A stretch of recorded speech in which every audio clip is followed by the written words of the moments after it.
She took the wrong luggage at the airport, unaware it belonged to a CEO who'd been waiting for a sign to love again.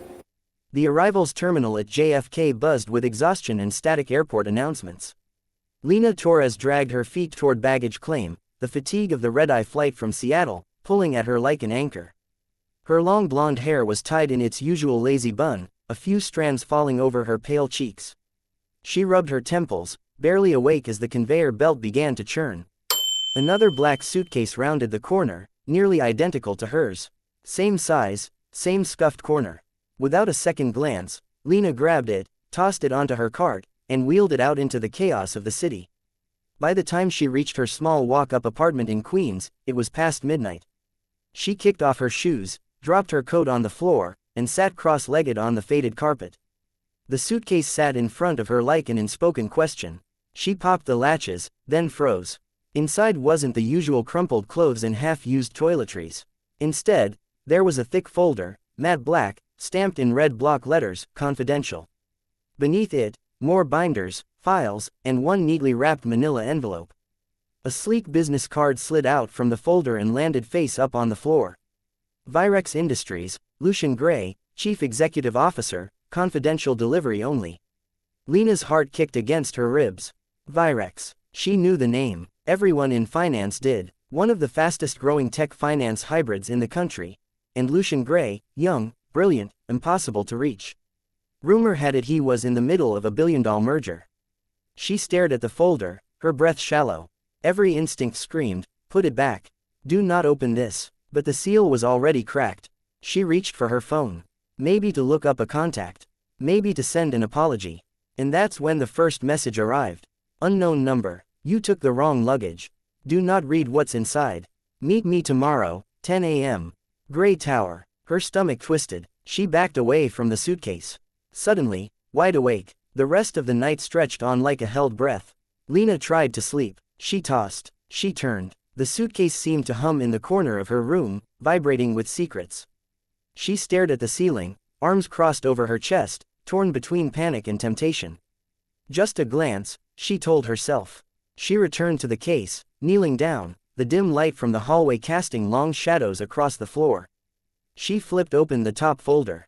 The words blurred at first. Corporate language, standard structures. Then, a chart caught her eye, an overview of the proposed merger. Something in the numbers didn't sit right. She scanned again. A small table showed net asset valuation partner firm B. The values looked familiar. Too familiar. She pulled out her old laptop and opened a spreadsheet she hadn't touched in months. One she'd kept from her last job right before everything fell apart. The numbers matched exactly. She frowned, eyes narrowing.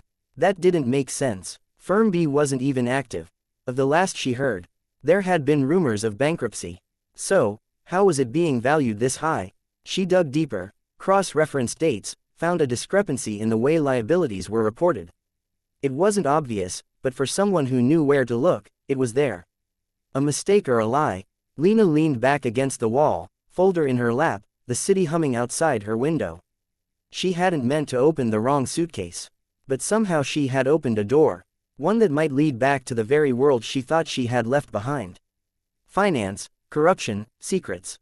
Only this time, she wasn't being silenced. This time, someone wanted her to walk through it. And waiting on the other side was Lucy Gray. Gray Tower rose like a blade into the Manhattan skyline. Glass, steel, and silence. Lena stood outside the revolving doors, her fingers clenched around the suitcase handle. A part of her wanted to drop it on the curb and disappear, but she had read the message.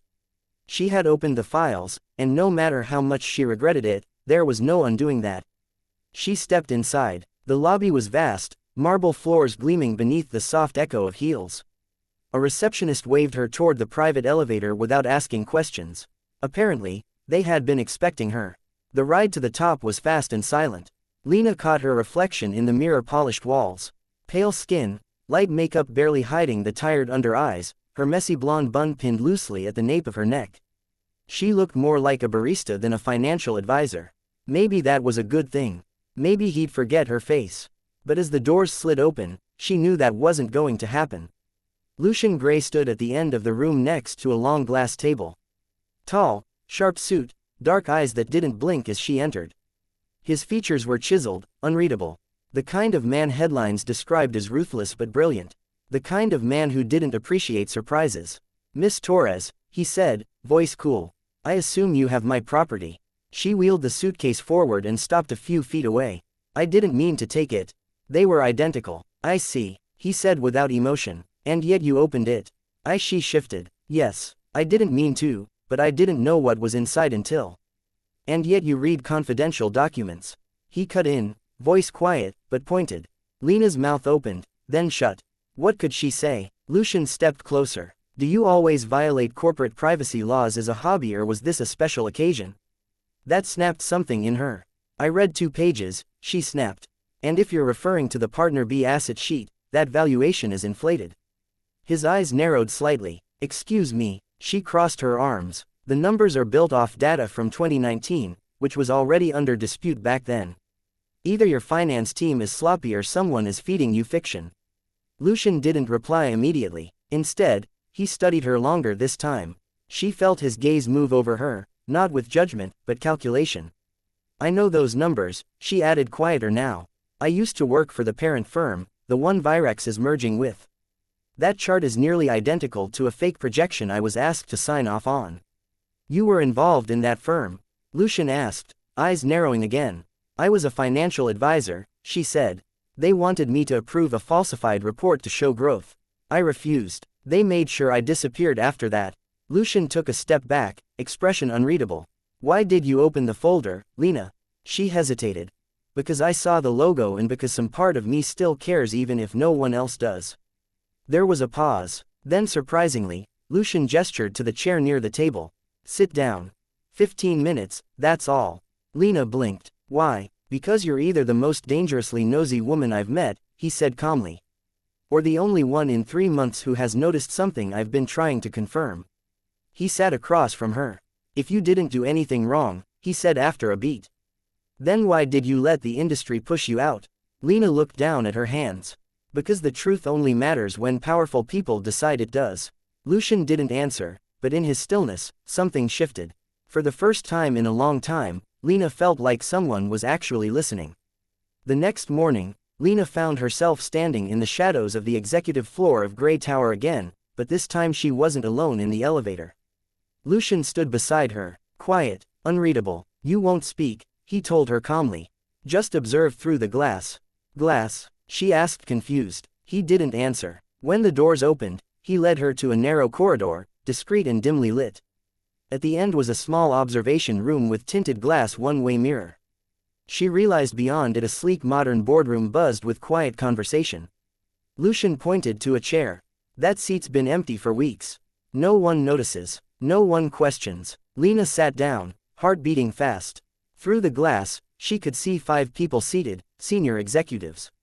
At the head of the table was Adrian Lang, Varex's vice president. Charming, confident, with 2 perfect hair. She recognized the others only by name. Papers shuffled, slides clicked. Adrian began presenting a new version of the merger proposal. Lena leaned closer, squinting at the projected numbers. Her eyes narrowed. Something didn't sit right. They were using projections based on a quarter that hadn't ended. Worse, the adjustments to round out irregularities were based on hypothetical external investments that hadn't been confirmed. Lena didn't need to be a genius to see it. It wasn't fraud yet, but it was dangerously close. No one in the room raised a question. They nodded, agreed, jotted notes. Lena sat back slowly. "They're building a house of cards," she muttered. When the meeting ended, Lucian didn't say anything. He simply turned and walked. She followed. They ended up back in his office. He shut the door gently and leaned against it, arms crossed. "Well," he asked. "They're not incompetent," Lena said flatly. "They know exactly what they're doing." Lucian raised an eyebrow. "They're prepping numbers to look just right for outside review. Those numbers can't hold up under scrutiny. The board signs this off and your company becomes the perfect target for a leverage takeover." Lucian was silent for a long beat. "Then you think I'm being played?" "I think," Lena said carefully. "You're being led by people who smile while they hand you a loaded gun." Her words hung in the air like dust in sunlight. Lucian stared out the window, jaw tight. "I've already lost everything once," he murmured. "I trusted the wrong people, took their advice, watched the company nearly burn to the ground." He turned to her, and now the only one who's telling me the truth is someone who walked in here because she picked up the wrong luggage.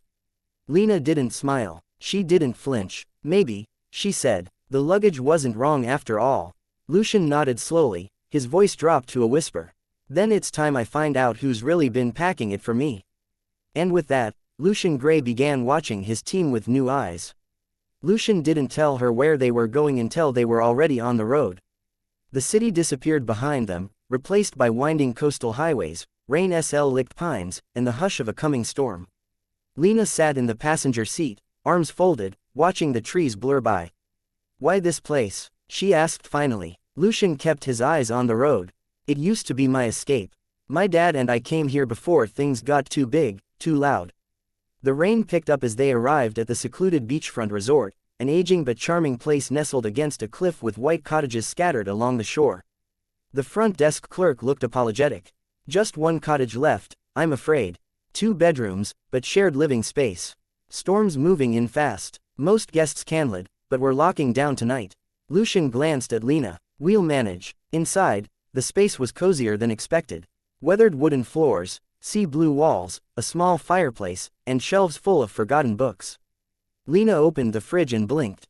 Strawberry milk, she murmured, amused. Lucian chuckled. I figured. You picked the pink cupcake, didn't you? She raised an eyebrow but didn't comment. Later, as they unpacked, Lena opened the wrong door directly into the bathroom where Lucian was peeling off his soaked jacket. Both froze. Sorry, she said quickly, spinning away. Lucian cleared his throat. It's fine. Honest mistake. The air between them buzzed with the awkwardness of 2 people not used to sharing space. That evening, the power went out with a low hum and a flicker. The wind howled outside. Lucian lit a few candles, placing them around the living room. The glow turned their faces golden. They sat on the couch, a single blanket between them. Outside, the sea crashed and the windows rattled. I used to love storms, Lena said softly. When I was little, they made the world feel smaller, like everyone had to pause and just sit still for a minute. Lucian nodded. I forgot what it felt like to sit still. There was a pause. Then in the quiet, he asked, do you know what it's like to finally trust someone again after a very long time? Lena glanced at him. Yes. She told him about the partner she once trusted, a man who called her his little sister until the day he threw her under the bus to protect a fraudulent report.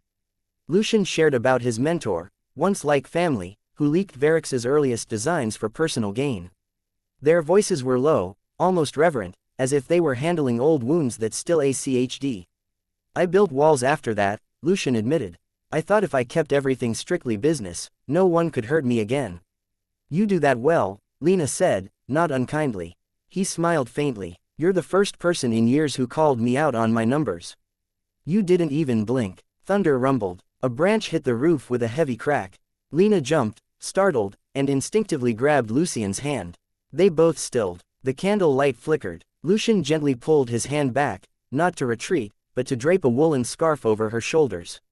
Wherever you are, he said, voice soft. You should always have someone to keep you warm. Lena looked down, then away, but she smiled. A real smile, one not guarded. Later that night, Lucian went to boil water on the gas stove. When he returned, Lena was waiting at the door, holding a towel. His hair was wet from the rain, his hands trembling slightly from the cold. She didn't say anything. She took the towel and began drying his hair with slow, gentle movements. Lucian closed his eyes. The moment felt like something neither of them could name. There were no grand declarations, no sudden kisses, just the quiet care of one person tending to another in the simplest way. On the kitchen table, between a flickering candle, a steaming mug, and the hum of rain beyond the glass, something began to grow. Something fragile, but real. Lucian didn't return to the office right away. Instead, he took a detour, a quiet neighborhood nestled just outside the city, where the trees were taller than the rooftops, and time seemed to slow. He parked in front of a 2-story brick house with green shutters and a wraparound porch. This was home, he said softly, turning off the engine. Before the company, before everything, Lena followed him up the steps, not sure what to expect. Inside, the air smelled faintly of cedar and old books. The house had been kept exactly as it was, dusty perhaps, but untouched by time. Framed photographs lined the hallway. A young Lucian on his father's shoulders. A woman with kind eyes holding a birthday cake. A family that had once been whole. Lena paused in front of a small wooden plaque hanging in the kitchen. Always tell the truth, even if your voice shakes. She touched the edge of the frame. Your father's. Lucian nodded. He used to say that before every board meeting. Said integrity was the only legacy worth leaving. They sat in the living room surrounded by pieces of his past. Dog-eared books, an old chessboard, a worn leather chair near the window. My dad ran Virex like a family. Lucian said he believed in people, trusted them. After he died, the company changed. Or maybe I did. Lena looked at him, her voice gentle. You started surviving instead of leading. Lucien gave a dry laugh. Yeah, I became the numbers guy, the cold face of the company. Safer that way. There was a silence, not awkward, but full. Then he reached into his coat and pulled out the file, the one she'd found in the wrong suitcase. The merger proposal. I've looked at this a dozen times, he said, but something still doesn't sit right. He opened the folder and spread the pages across the coffee table. Lena leaned in. This signature here, she said, pointing to the last page. It's dated 2 days before the board even reviewed the draft. How is that possible? Lucian frowned, checking the timestamp. That's not right. She flipped another page. In this supposed partner company, Corden Holdings. I tried looking them up. Nothing. No registration, no address, no tax records. It's a shell, if that.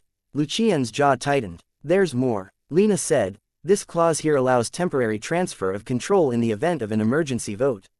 It's buried under legal jargon, but if this merger goes through, your voting rights could be suspended.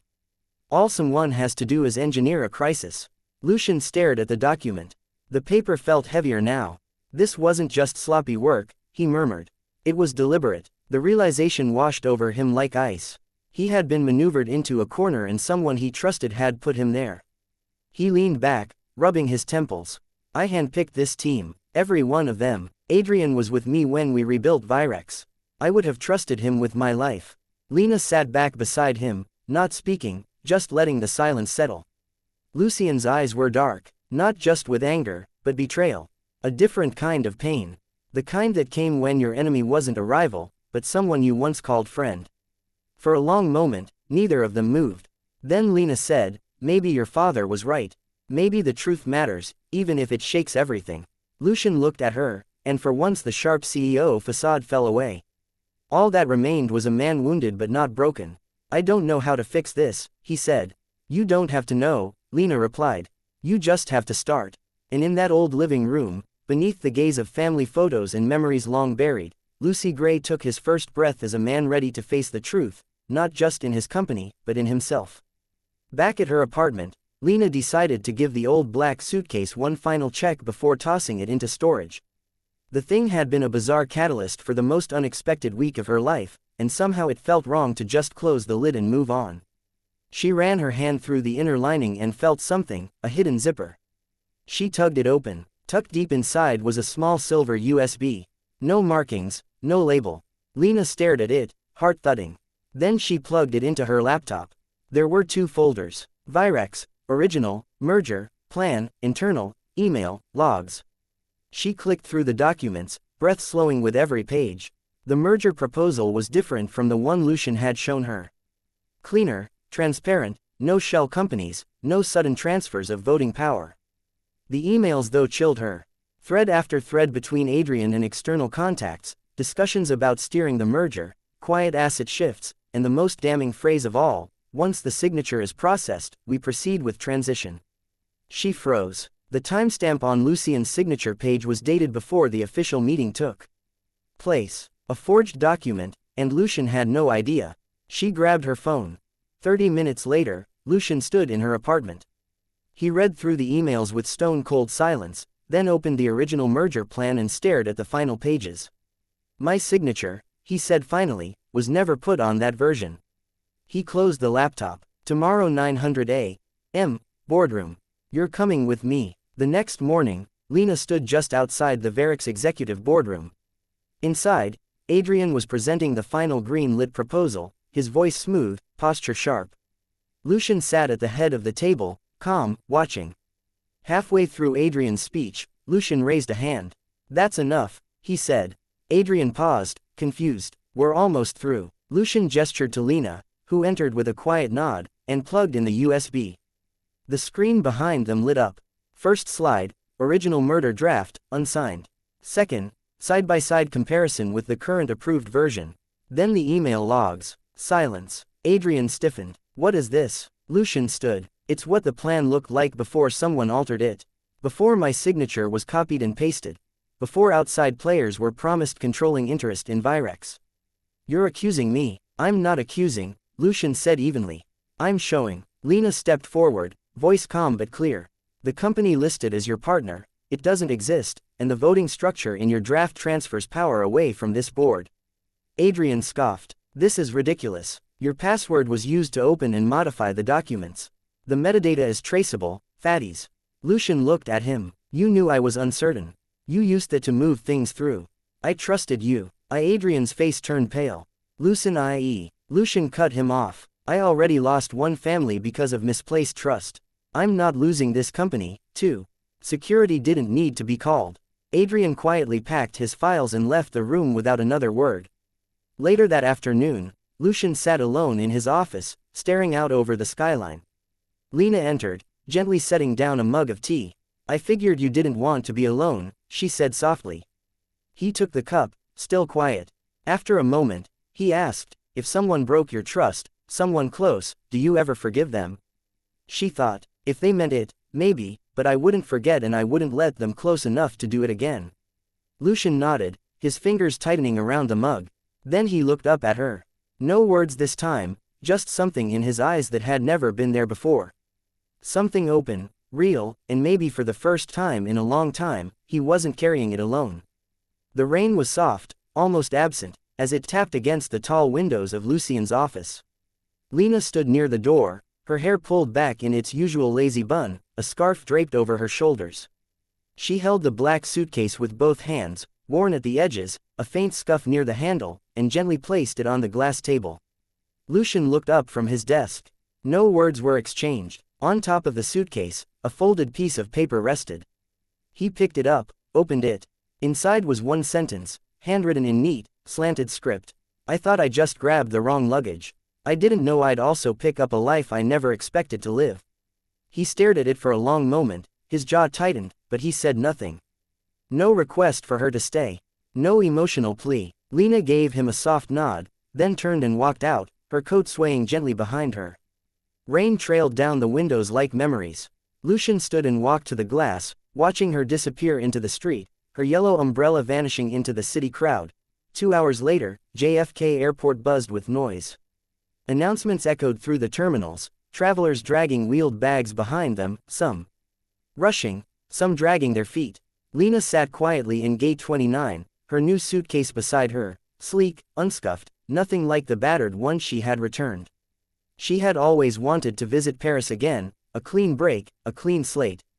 She stared at the boarding pass in her hand, then slowly turned her eyes toward the crowd moving through the terminal. And for a moment, she hesitated. She pulled out her phone, opened a message window, typed 3 words, I'm still here, then deleted them. She didn't want to be someone who sent a message and disappeared. Not again. The gate agent's voice crackled over the speaker. Final boarding call for Flight 848 to Paris. Final boarding. Lena inhaled deeply, tightened her grip on the suitcase handle. Her throat ACHD. She stood one step too. Then Lena. She froze. The voice familiar, urgent, breathless, cut through the crowd. She turned. Lucian. He was running, jacket half buttoned, tie crooked, hair damp with sweat or rain or both. In his arms was something oddly familiar. The old suitcase. The one she had returned. The one that changed everything. He reached her, panting, eyes locked on hers. He looked nothing like the calm, polished CEO she had met that first day. He looked like a man who had finally figured out what mattered, only to realize he might be too late. Lena dropped her sleek new suitcase and ran. They met in the middle of the terminal, breathless, but they didn't hug, didn't kiss, just stood inches apart, watching each other like the moment might shatter if touched too hard. Lucian's voice was low, raw. You saved my company. You saved my name. I will always be grateful for that. But what scares me is that you'll think that's all I ever wanted from you. His fingers clenched the handle of her old suitcase. His shoulders rose and fell with each heavy breath. I'm not asking you to stay for Virex. Or because you're right. I'm asking. He paused, searching her face. Because for the first time in my life, I trust someone with everything I am. Not my business. Me. Lena blinked and the tears came without warning, not out of pain, but because she knew in her bones that every word was real. She gave him a trembling smile and nodded. It wasn't a dramatic yes. It wasn't loud, but it was the loudest yes of her life. She stepped closer, gently laid her head against his chest. Lucien wrapped his arms around her, holding the suitcase between them like a relic of everything they had been through. Behind them, the gate closed. Flight 848 took off without her. But Lena didn't feel like she had missed anything. She had found where she was meant to be. Not Paris, not the past. Just here with him. 1 year later, the front of the Virex headquarters gleamed under the spring sun, its sleek glass facade reflecting a brighter sky and a quieter kind of power. Beneath the familiar logo, a new line had been engraved in brushed silver. Integrity is our foundation. On the top floor, the corner office, once reserved for Lucy and Gray, had been transformed. The doors now stayed open. Light streamed through the tall windows, and laughter occasionally drifted into the hallway. The air was no longer heavy with formality. It felt lived in, human. At the long conference table, Lena sat beside Lucien, her golden hair tied back in a loose, tidy ponytail. She wore a white button-up shirt, sleeves rolled just past her elbows, and scribbled notes in the margin of a budget report while sipping black coffee. Lucien leaned over her shoulder, reviewing the same page. His tie loosened, a quiet smile on his face. There was no plaque on her desk that said co-founder or chief strategy officer. Titles weren't necessary. Everyone at Virex knew who she was. They hadn't made a public statement about their relationship. No romantic press releases, no photos on social media. But inside these walls, they were a team. And more than that, they were proof that a company built on truth could actually survive, maybe even thrive. A soft knock at the door. Graham, the new intern, barely 19, tie slightly crooked, stood holding a printed spreadsheet. Excuse me, he said. I think there's a discrepancy in Q2 payroll, but I'm not sure if it's me or the formula. Lena looked up, eyebrow raised. Are you certain it's wrong? Graham hesitated. Not exactly, but I'm more afraid of staying quiet than being wrong. Lucien chuckled quietly and exchanged a look with Lena. That, she said warmly, is the right kind of fear. Lucien nodded. Come in, let's take a look. Behind the intern, a poster near the break room read, Here, truth doesn't cost you your job. It earns you your place. That weekend, in the garden behind Lucien and Lena's modest home just outside the city, fairy lights were strung along wooden posts, twinkling in the soft dusk. A breeze rustled through beds of fresh herbs and newly planted daisies. Lena stood by the outdoor oven, flipping golden brown cookies onto a cooling rack. Her sleeves were dusted in flour. Lucien came up behind her, slid his arms around her waist, and rested his chin lightly on her shoulder. You never stop moving, he murmured. You never stop watching, she teased, smiling. He kissed her temple. I still haven't thanked that suitcase. She glanced sideways at him. But maybe, he continued. It was the first thing you ever gave me. Lena leaned into him, letting the silence speak more than any reply could. A few steps away, on the wooden railing of the porch, sat the old black suitcase. Its zippers no longer worked. One wheel had broken off entirely. But inside, there was no paperwork, no tangled secrets, only rich dark soil and a small spray of white daisies in full bloom. A weathered tag hung from the handle. Someone, probably Lucien, had written on it in careful black ink. Some wrong turns lead exactly where you need to be. As twilight faded into evening, the sounds of soft music, quiet laughter, and shared warmth filled the air. They didn't need to tell the world their story. They were living it. Thank you for joining us on this journey. From one wrong suitcase to the right kind of love, truth, and second chances. If this story stirred something in you, if it made you smile, hope, or believe a little more in the magic of unexpected moments, don't forget to hit that hype button and subscribe to Soul-Stirring Stories. We've got more heartwarming soul-deep tales coming your way, where every twist has meaning and every wrong turn just might lead you home. Subscribe now and stay tuned because the next story might just be your favorite. Until next time, keep believing in the unexpected.